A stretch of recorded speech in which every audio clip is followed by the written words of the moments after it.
Hello YouTube, how's everyone doing? It's Professional here. Welcome back to my playthrough of LA Noire. I hope you guys are enjoying this series. If you are, drop a like. Let's continue where we left off.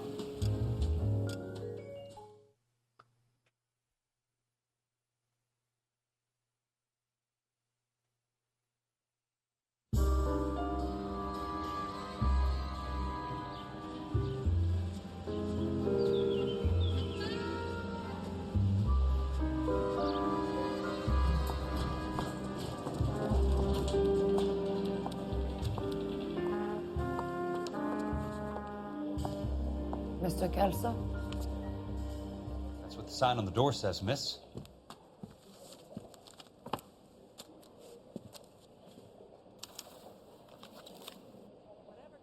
California Fire and Life, Elsa Lichtman. Dear Miss Lichtman, pertaining to the matter of policy number 11901659 and the sudden death of Mr. Louis Jan Bookwalter, I am writing to inform you that you have been named as sole beneficiary of Mr. Bookwalter's estate. Please find attached a settlement check for $20,000, the maximum payout amount in accordance with Clause 4A of the Life Care, Disability, and Accidental Death Policy, which Mr. Bookwalter held. If you wish to dispute the settlement, you may contact our account management office by return mail or by phone during the office hours. With condolences.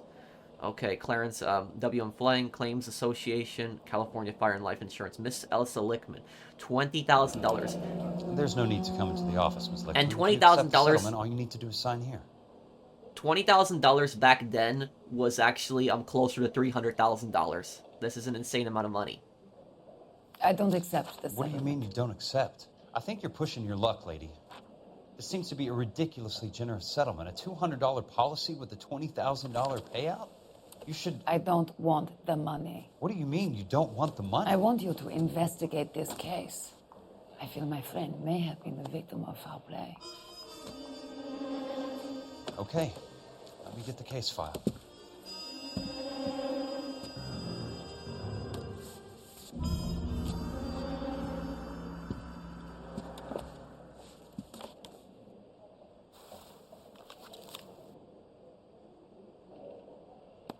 Oh, this part I remember. We're going to have to look for the important things.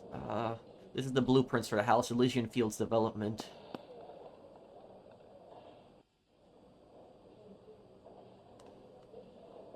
California Fire and Life, property details. Policy number, property address, Elysian Fields development.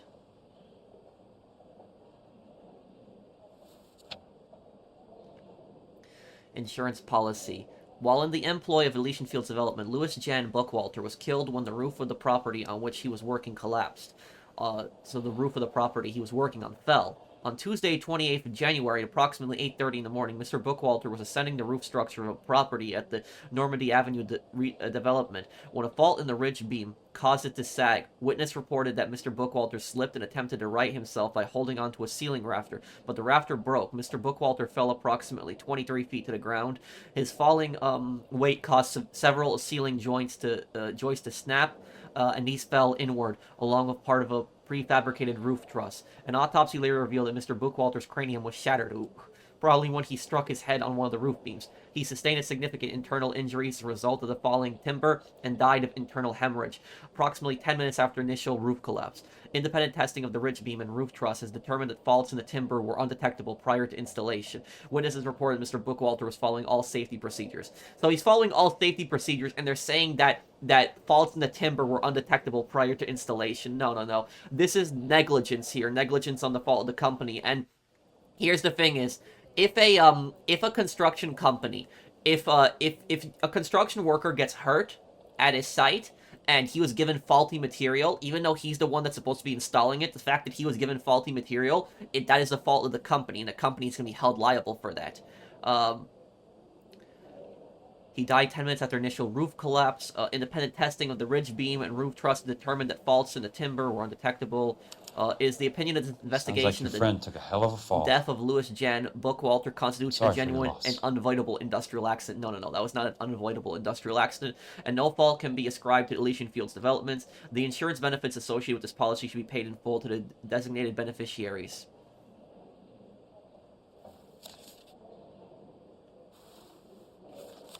Do you mind if I ask you a couple of questions? Of course not. Disputed claim payout. What basis do you have for your claim of foul play? Lou Buckwalter was a craftsman. I don't believe he would have made a roof that would collapse.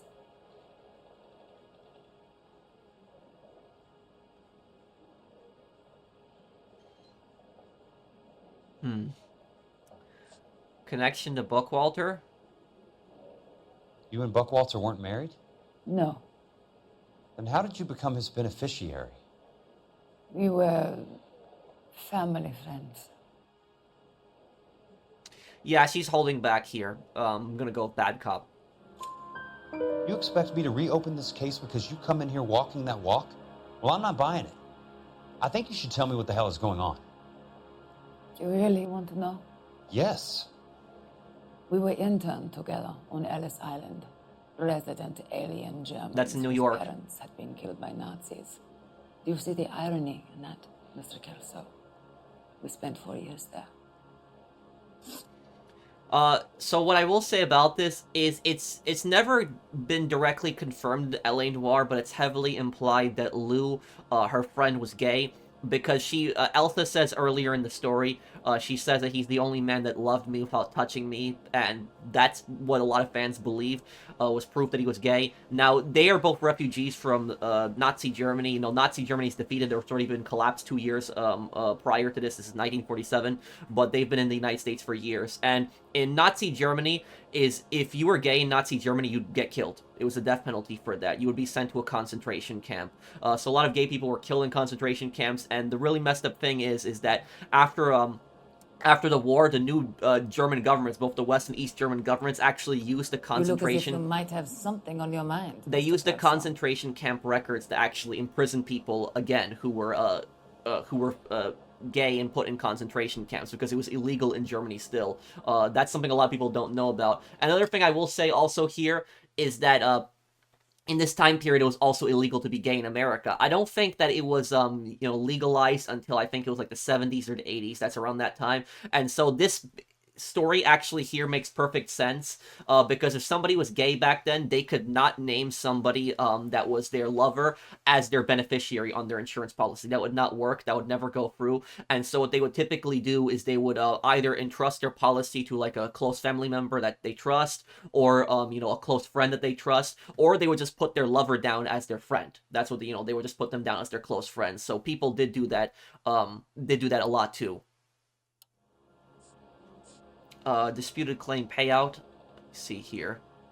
What basis do you have for your claim of foul play?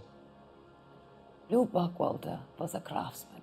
I don't believe he would have made a roof that would collapse. Let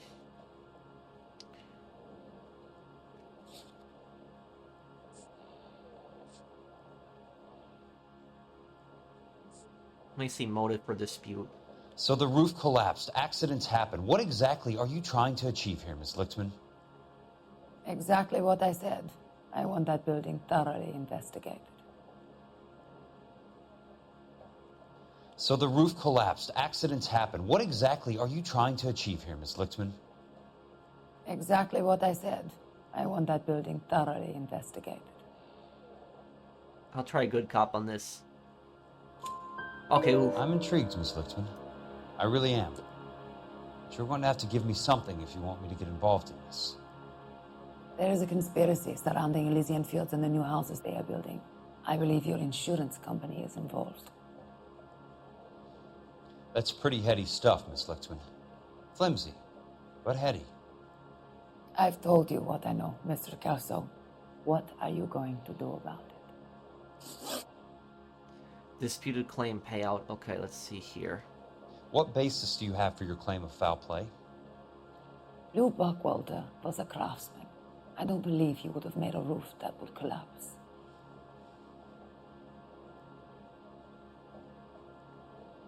She's just going based off feelings.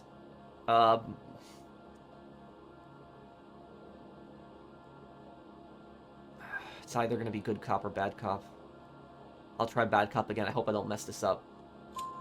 Okay, I got it You want right. me to Good, reopen good. this case based on your woman's intuition? That isn't going to happen. Take the money. I've already told you I do not want the money. There's something wrong with that house. All right, Miss Lichtman. One final question. Yes. What's your address? Is that usual? Is there anything usual about this case, Miss Lichtman? The address is on the letter, Mr. Kelso. The address, not the phone number.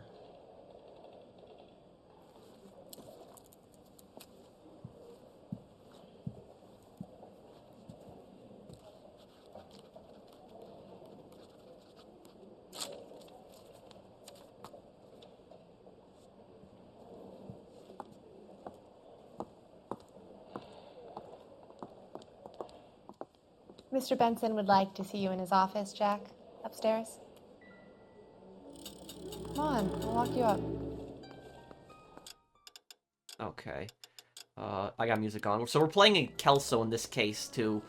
And I don't think you switch to Cole at any point in this case. I think this whole case you play as Kelso. So you don't have a partner, you're doing everything on your own. And also, Kelso's not a cop, he is a private investigator for an insurance company. Insurance companies actually hire private investigators in real life. And private investigators are basically there primarily to discover if there's fraud, if there's some kind of deceit, if the person is lying. So basically, what a private investigator will do is they aren't just there looking for things that don't make sense in the paperwork. They will actually be out there in the field as well. A perfect example is a lot of times when people get injured, and they lie about their injury, they say, oh, I can't walk anymore, you know, stuff like that. What will happen is the insurance company will hire a private investigator, and they'll actually tail them. They'll follow them around. They'll even take pictures of them, like, you know, they won't, they're not gonna, you know, go on their property, but they might, you know, take pictures of them in their backyard, in their front yard, you know, they go to the park, stuff like that. And if somebody's, like, saying, I can't walk normally, you know, I got a limp, whatever, and then you take a picture of them, like, jogging, at that point, you know, morning run, you know that they've basically lied in their insurance policy, and then the insurance company will use that to deny them, and they'll probably face, you know, legal proceedings for that as well.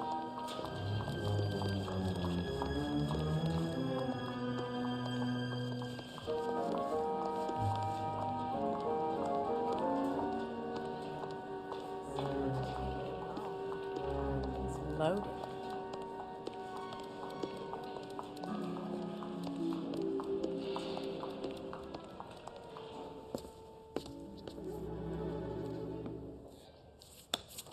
Mr. Benson, you wanted to see me? Ah, yes, Jack. I'm just trying out a new putter. I noticed Elsa Lichtman in the lobby. It's the weirdest thing, Mr. Benson. Call me Curtis, Jack. This is California. Like I said, Curtis, this is a very strange case. How so, Jack? That lady, Elsa Lichtman, is refusing a 20 grand payout. Elsa Lichtman is hardly a lady, Jack.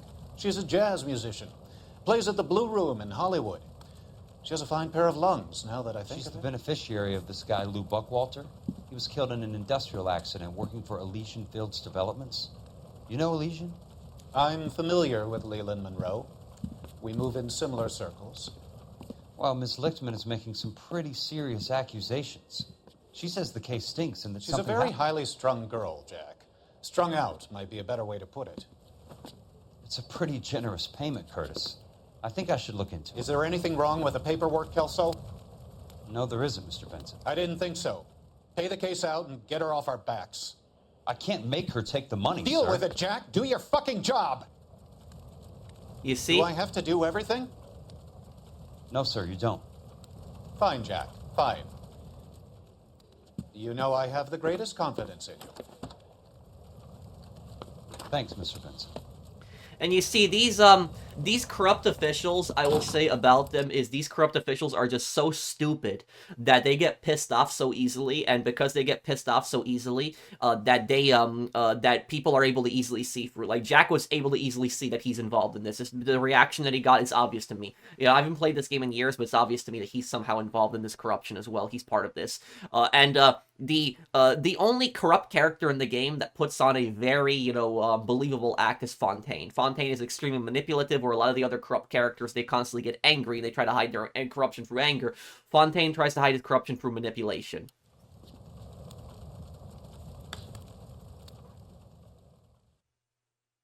Hey, fuck you, asshole!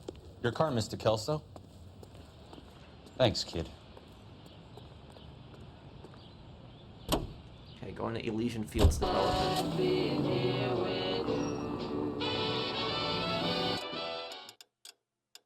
Oh, and also another thing I will tell you guys is private detectives get a bad rep. A lot of people think that they are creepy, that they just invade people's privacy. That's what a lot of people think about private detectives. But some private detectives are really good. You know, they can help you figure out where your money went when it got involved. Like if you got scammed, private investigators can basically try to help you find where your money went. When the police aren't really doing their job, private investigators could try to help that, and then they could probably try to forward information of that to the police, and then you might have a better chance of getting your money back. Because a private investigator, if he's getting paid on his time, he's going to do a much better job of trying to figure out where your money went if you got scammed versus a cop that might have a bunch of other cases at the moment. So that's the advantage of a private investigator, is they're going to focus solely on your case. Private investigators, for the most part, I know that every state has different laws regarding them, licenses. The policies are different. For the most part, I don't think that a private investigator can arrest anybody because they are a private citizen. They're not a law enforcement official. They can technically do a citizen's arrest. Citizen's arrest is when somebody can arrest somebody when they are seeing them committing a crime. So they actually see them committing a crime, they can arrest them, they can detain them until the police arrive. So they have to hold them until the police arrive. That's basically what a citizen's arrest is. But private investigators do have their uses. As a lot of people think that they're creepy, but I don't really think that. But you know what the most common private investigator case is? It's actually not even scams. The most common private investigator case is actually involving cheating. That is the most common one. Is spouses will constantly hire private investigators. If they believe that their spouse is cheating on them, they will hire them. And this private investigator will follow the person around. They will take pictures. They will basically see if their spouse is meeting up with like another person, if they're cheating on their spouse. So that's their most common case. Their most common case is almost always like cheating cases. And basically they go back to their client, they give them pictures, and they tell them that your spouse is cheating or they weren't cheating, stuff like that. But what I will say about it is, oftentimes when private investigators don't find proof of cheating, that's actually when it gets worse, because what happens is the people that hire them are, in their minds, the people that hire them are already convinced that they are cheating. And the state just want the proof. The private investigator basically confirmed that, and even if the private investigator follows the person around, they say that they're not cheating, they're not involved in anything like that, they're not, ruining the marriage. Sometimes the person that hired them will not accept that, and they will say, no, you're not doing it, I want you to follow them more and more and more. The private investigator will just keep following the person endlessly.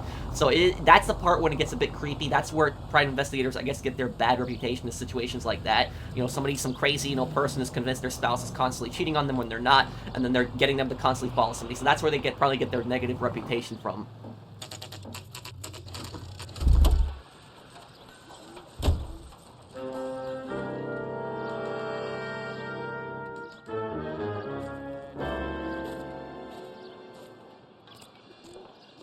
Elysian Fields, okay.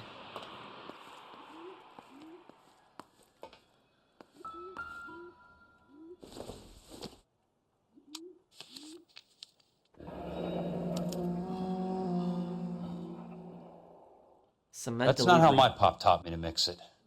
Someone is cutting corners. Okay, Portland cement, base building sand course, 1/4 graded aggregate, 3 ton. I honestly, and this is, yeah. I honestly don't understand any of this stuff here. If anybody knows anything about cement, can you please let me know in the comments what this paper means? If it's, what are they doing specifically here that they're cutting corners? I'm just looking. Order 2 tons, deliver 2 tons, 8 tons, 16. Unit price, 42 per ton. Is it because it's too cheap, or is it the, yeah, I don't know what graded aggregate means. So yeah, I can't answer this part. I don't know anything about building materials. Let me see, what does the clue say? California Fire and Life. Cement delivery receipt. Delivery details for consignment of cement, sand, and aggregate in ratio 1, 4, and 8. So I guess it's just the amount of materials that they're getting in there.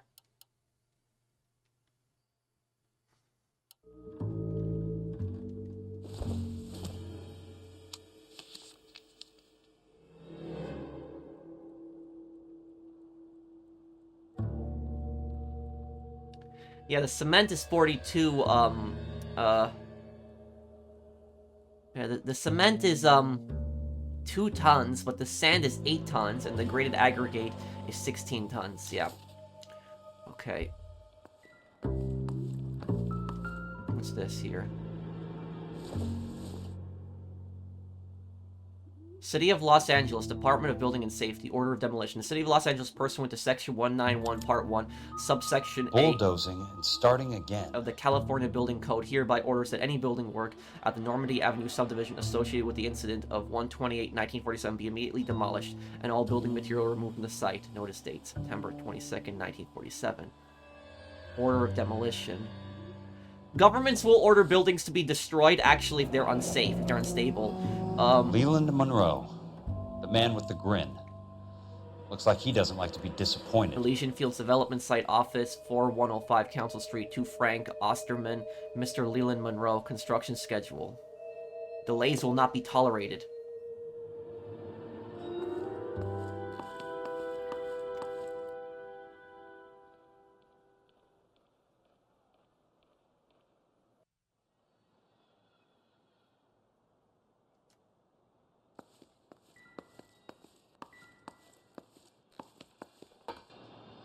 Hey, you just can't be walking around down here.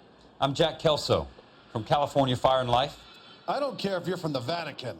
Buzz off. I'm investigating the accidental death of a Lou Buckwalter, and... You deaf? Do I have to beat on you? Looks like you do.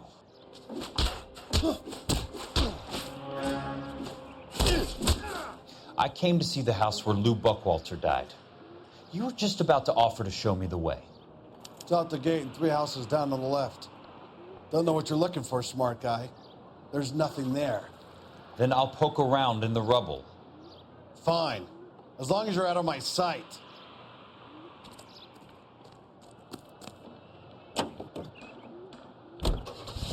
Demolished house. Oh, I could just get out right here too.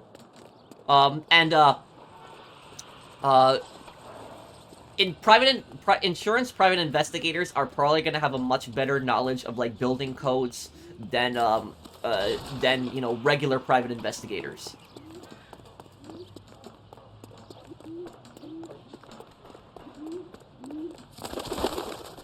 This is the house where Lou died. The place falls down, and then they bulldoze it. What gives here?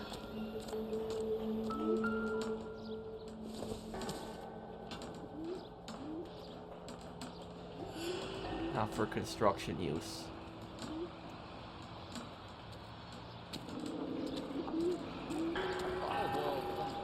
Something's wrong with this house. Oh, the brick, right.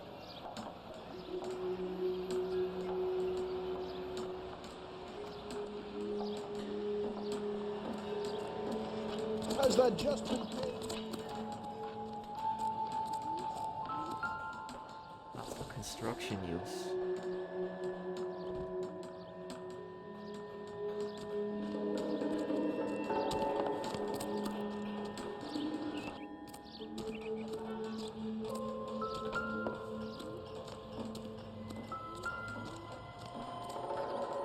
Let's try to piece this together.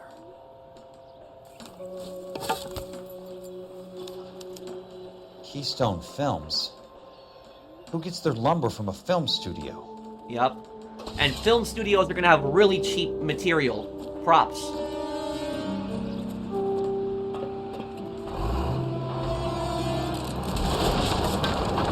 Crap, yeah, I remember this part.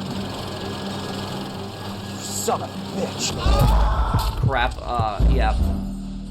This part, I remember this part, when I was a kid, this part made me rage when I was doing this part. Like, this part, I remember, it was just so confusing what you had to do at first.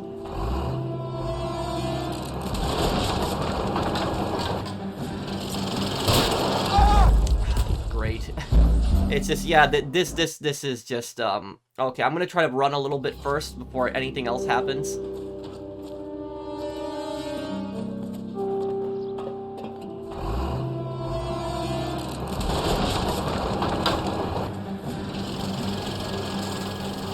Son of a bitch.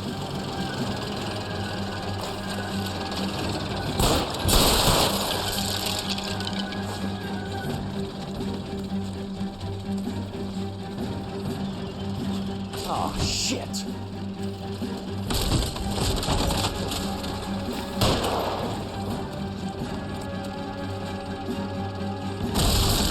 Come on, Jack.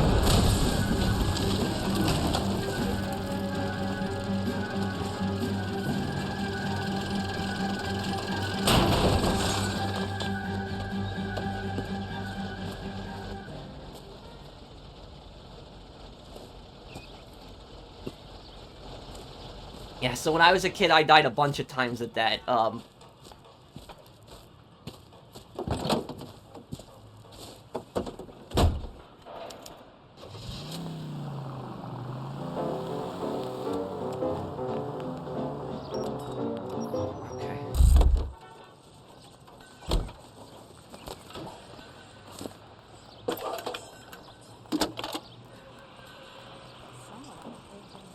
Jack Kelso, California Fire and Life investigator.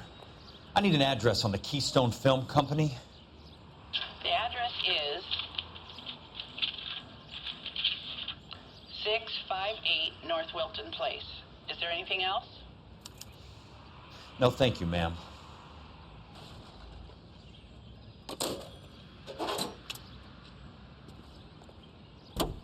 Okay.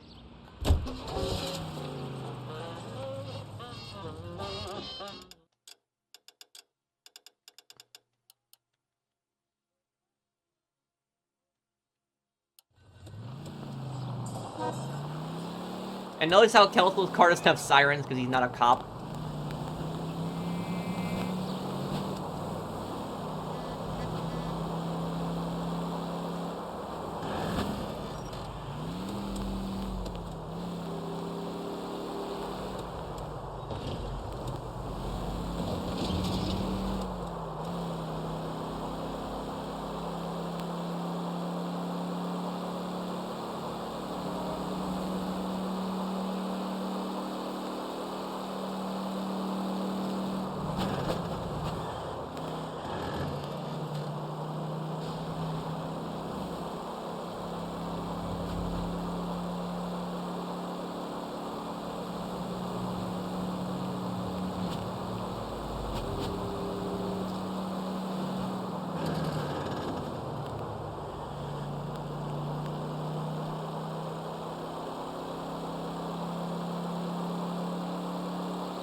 Okay, here we go.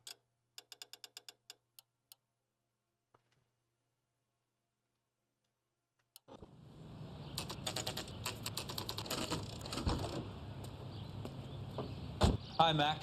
I work for California Fire and Life. I'm looking into an industrial accident. Here? No, not here. At a housing development over on Normandy Avenue. So? I found some lumber over there, had the Keystone name printed on it. We've been closed since 41. Never quite made the transition to talkies. The Suburban Redevelopment Fund are pulling the place down. Know anything about the Suburban Redevelopment Fund? Nix. Mind if I take a look around? I'm kind of hungry. If someone was to leave a couple of bucks here, I might wander down the street and get a cup of coffee. Is there a key to the gate? No. The only guys who go in or out are some delivery guys from Elysian Fields. They're working on a housing development over at Wilton and Santa Monica. You'll have to hop it.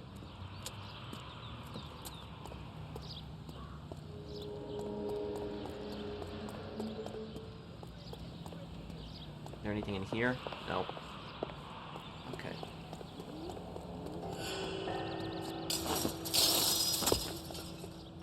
Okay, let's take a look around here. This place has been closed down since the U.S. got involved in World War II in 1941.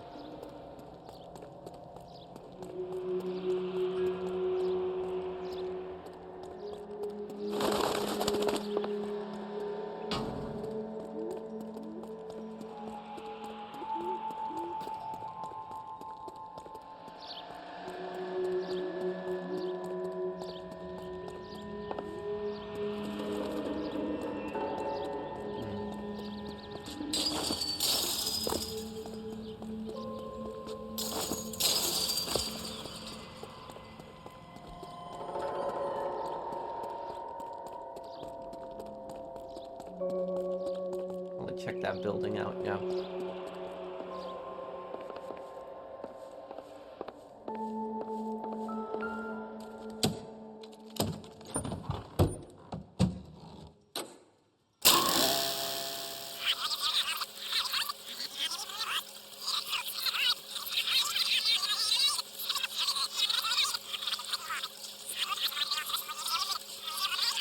How the flips, direction flips.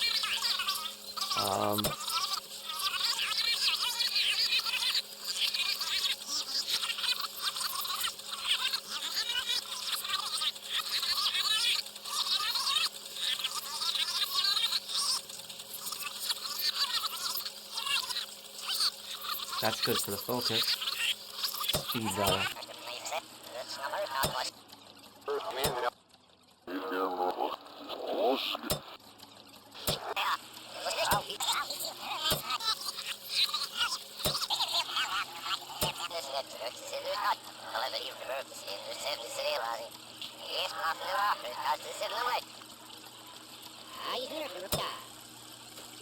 Gentlemen, this is Dr. Harlan Fontaine. He's our latest investor in the suburban redevelopment. In a great day for the future of Los Angeles, civic leaders and businessmen joined forces to launch the Suburban Redevelopment Fund. The Suburban Redevelopment Fund pledges to speed up housing development for returning GIs. Gentlemen, this is Dr. Harlan Fontaine. He's our latest investor in the Suburban Redevelopment Fund. Doctor, this is Curtis Benson. He's Vice President of the California Fire and Life. Pleased to meet you, Doctor. Ray Gordon, editor of the Times. Doctor. District Attorney Donald Sandler and Police Chief Warren. Gentlemen, I am delighted to be in such exalted company. You're making quite a name for yourself, Doctor, amongst the thespian fraternity. I find that those of artistic temperament are often of a fragile mental disposition. It's a short step from miscreant to recidivism, Doctor. Very true. But I think we could all agree that the City of Angels does rather well basking in the reflection of the motion picture industry. Hear, hear. And it's something that every sucker getting off a train at Union Station wants a part of. Gentlemen, we're here to sell the American dream, and Hollywood is our greatest advertiser. So, how is your new development selling, Leland? Cannot throw them up fast enough, Ray. And that's part of the problem, Leland. Washington is receiving steady complaints. There's a clamor for public housing. God damn it, Ray. Public housing is tantamount to communism. Now, that's why we fought this goddamn war. I'm telling you, it's Reds via the back door. You can't have it both ways, Leland. The new freeways are being built to service all your developments out in the boondocks. They're all being built with government money. The GI Bill is government money. There's a difference. What difference? The GI money ends up in my pocket. I hope you mean our pockets, Leland. We're all investors. Of course, Curtis. So, when will the freeway bond be passed on? It still has to be ratified. It takes a long time to raise $3 billion. I need to find a game well or a telephone.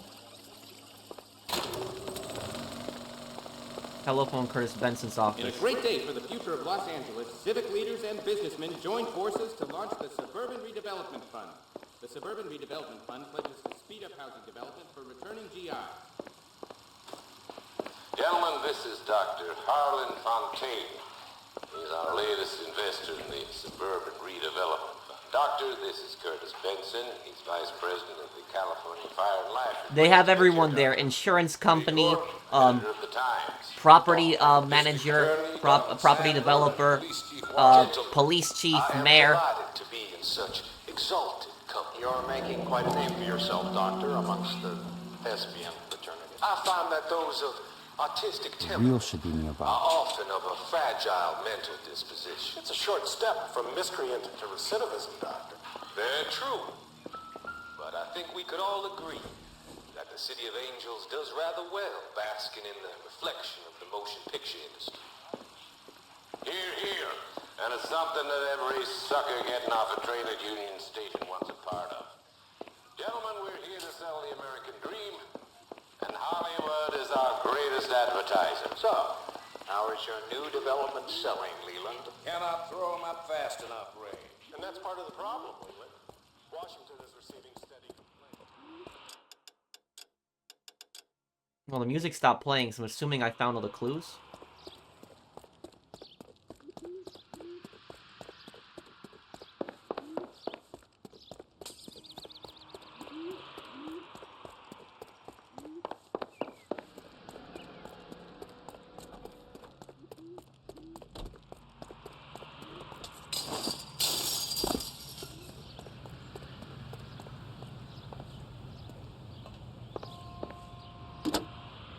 Operator, I'd be glad if you'd put me through to police dispatch. Putting you through now. This is Jack Kelso, investigator for California Fire and Life. Can you put me through to Curtis Benson, please? Just a moment, please, Mr. Kelso. Jack, how can I help? Do you know anything about the Suburban Redevelopment Fund, Mr. Benson? I've heard of them, Jack. Building new homes for GIs. With green lumber that was used on movie sets. Jack, are you working the Buckwalter case? Mr. Benson, are you part of the Suburban Redevelopment Fund? Jack, I want you to listen very clearly. Call Miss Lickman. Call her as soon as you hang up. Arrange to see her tonight and get her to agree to the settlement. Do it tonight. Do you hear me? Yes, sir. End of story, Jack. I don't want to hear another word about Elsa Lickman or Luke Buckwalter. Can you put me through to Michigan 221? Putting the call through. He made a mistake calling Benson. Ms. Lichtman, it's Jack Kelso.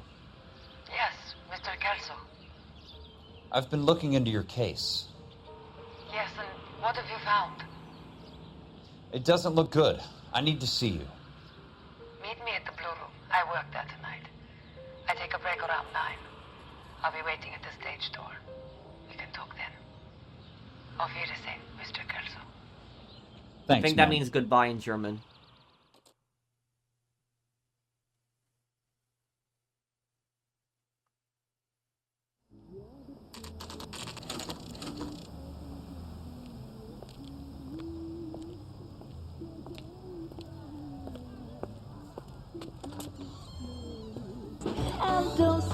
I hope I don't get a copyright claim for this too.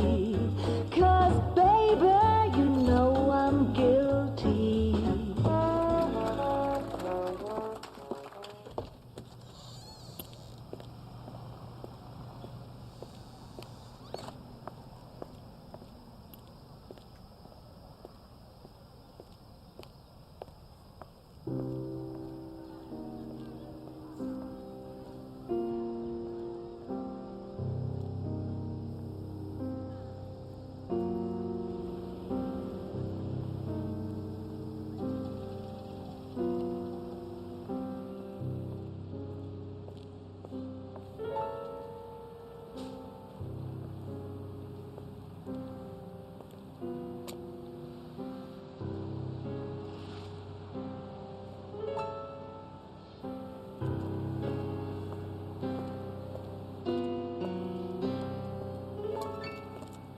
What were you doing with him? I was doing what you asked. I didn't ask you to meet him in an alleyway. Why do you snarl at me? Your friend came to ask me to accept the insurance. He's not my friend, Elsa. I think he's a brave man, and you have placed him in great danger. You've involved him in something, and he has no idea of the risk. Can you live with that, Cole? Elsa, I need his help, and he hates my guts. Forget the past, Cole.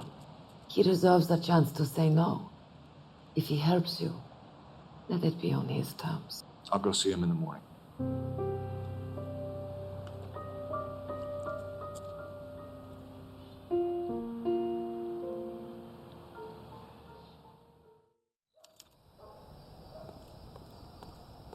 Investigate Elysian Fields. I think that Kelso's Keystone Film Studio.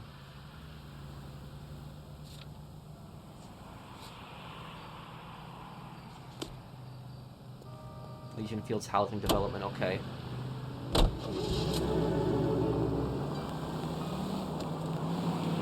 I think that Kelso's biggest flaw is probably that he wants to do everything by the book. And while that's normally a good way to go about it, is that there is just so much corruption in this that he cannot trust really anyone. And so the fact that he just called Benson to tell him about that was a bad idea. He shouldn't have done that.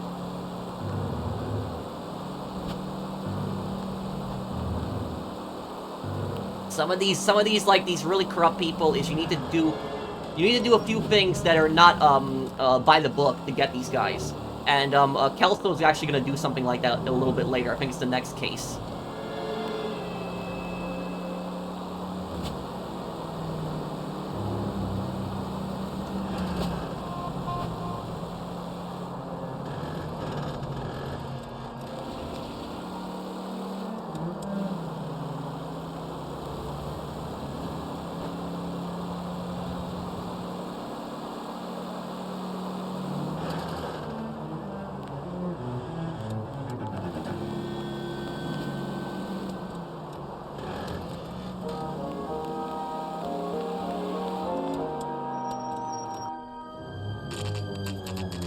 Elysian Fields site, 9:18 p.m.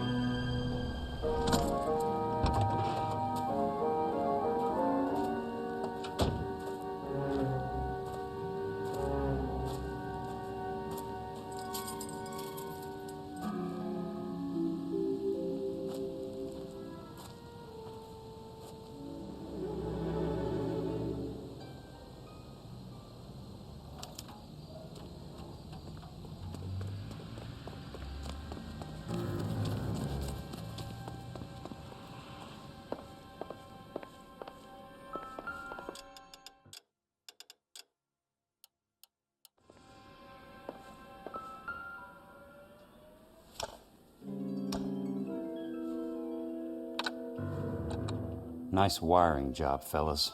Keep them in the dark.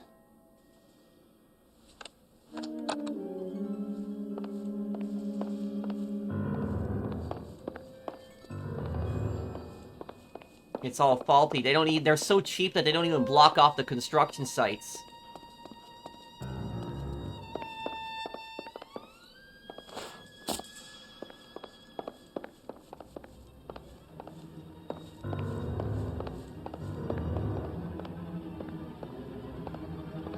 This music is getting a bit creepy too.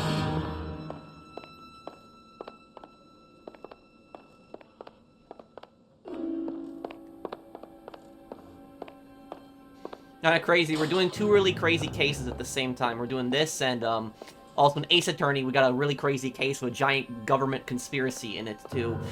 If you guys also like detective games, check out my Ace Attorney playthroughs. I think you would like it too.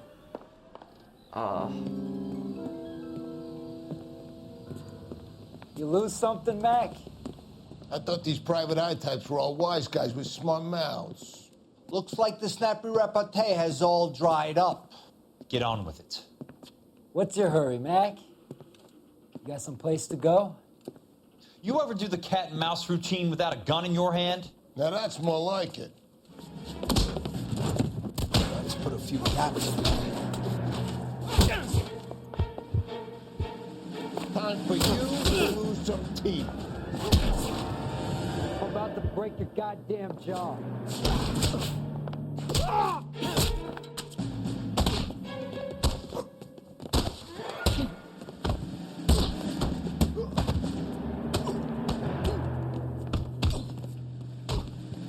I think you're supposed to lose that fight regardless. You're a worn tough guy. You should learn to take a hint. Get him downstairs and into the trunk.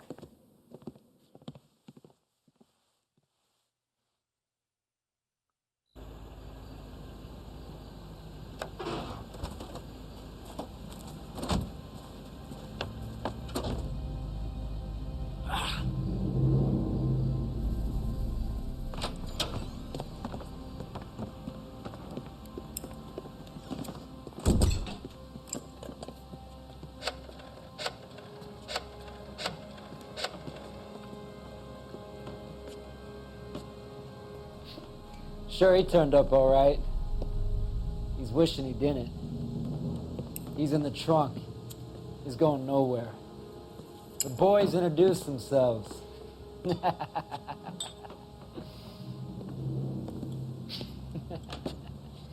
What do you want done with them, Mr. Monroe? Yeah, I know a good place. We'll pick up a shovel and a pick on the way. It's up in the hills behind Griffith Park. We'll deal with that German bitch next.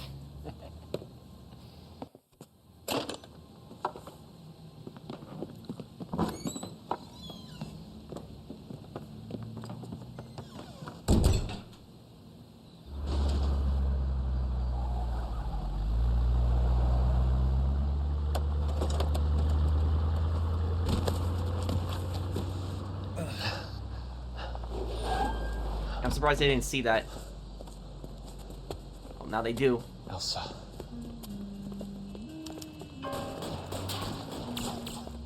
And you don't have your gun, right?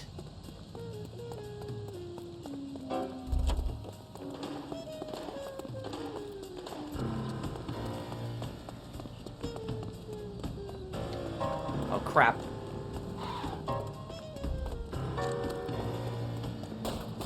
Monroe owns the city.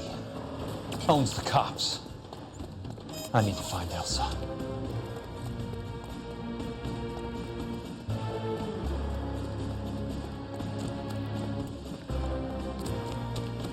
And also, if you're wondering why those gangsters were perfectly fine with talking on the phones, it's because they didn't have wiretaps yet in this time period. Today, the gangsters would be a lot more cautious about talking on the phone. Okay, we need to steal a car in order to get away from these guys.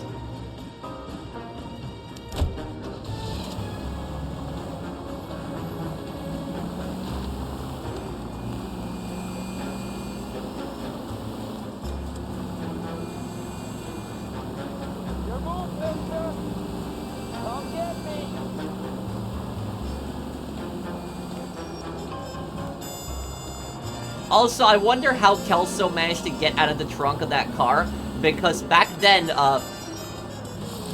there wasn't buttons in the trunks to actually open them from the inside. Today there is, but back then there wasn't in a lot of cars. So I don't know how he got out of that. Crap. Okay.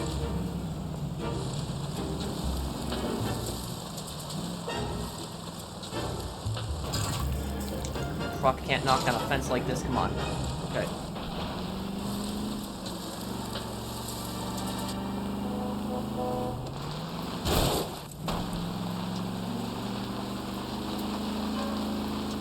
Where are they? Is that the last of them?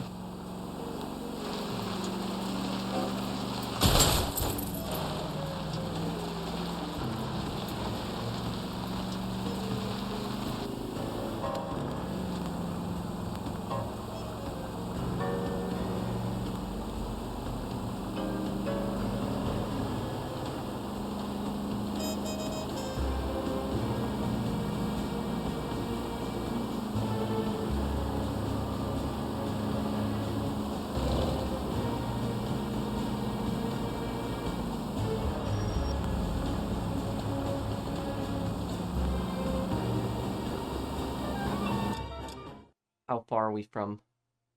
Okay, we're not that far. Okay.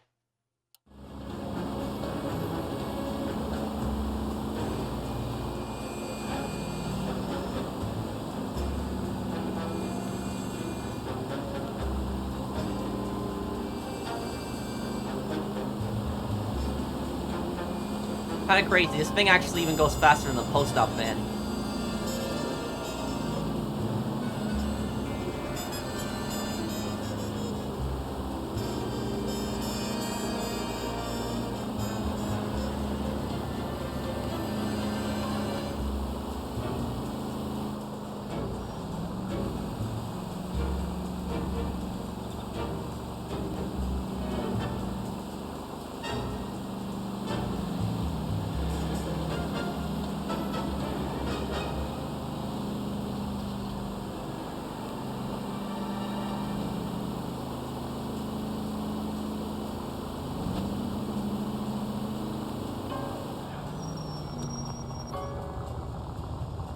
Why is it slowing down so much here? I mean, okay.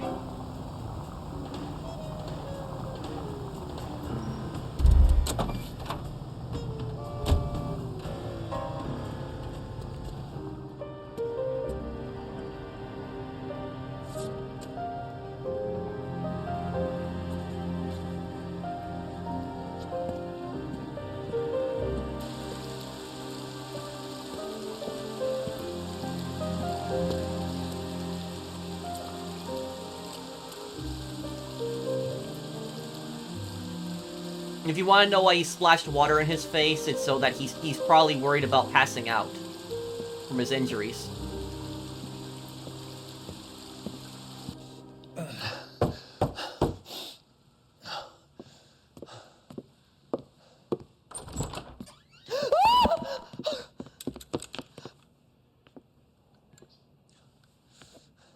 So you're still carrying that Army 45, Cole?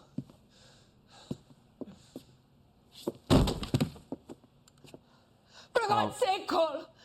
Call an ambulance!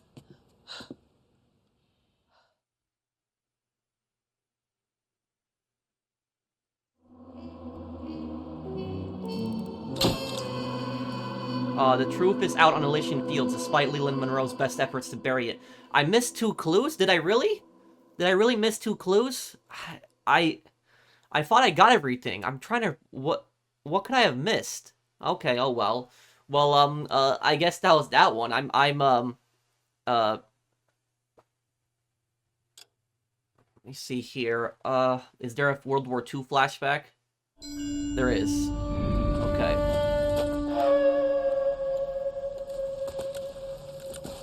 Satchel charges on the cave entrance from above. Covering fire on weapons team. Look for snipers in the trees.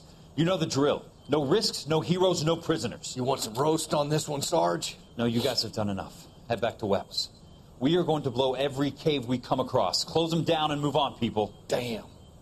I was hoping to get me a samurai sword. Skipper says that Phelps has fallen behind again. He's got his fire teams checking every cave. He's lost another flamethrower. He wants you to get over there and hurry them along.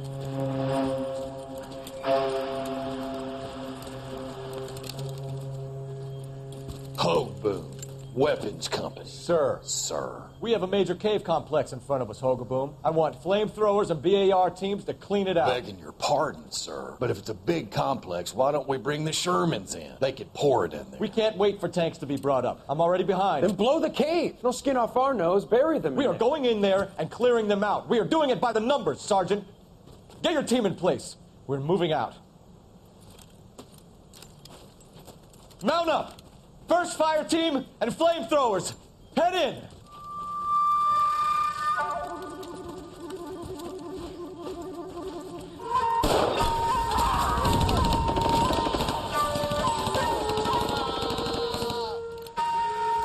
Where's he going?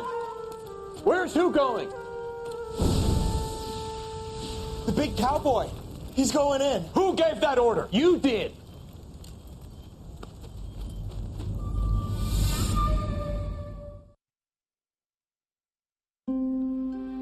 So I guess we will wrap this up here, guys. I don't know where I missed the clues. I think it was probably the film studio, because when I played the film reel, the music stopped playing, so I guess it was that I missed 2 clues there. But I think I did pretty good on that case. But thank you guys for watching. I'll have the next one out for you as soon as I can. Thank you again, and take care, everyone. Have a wonderful day, guys.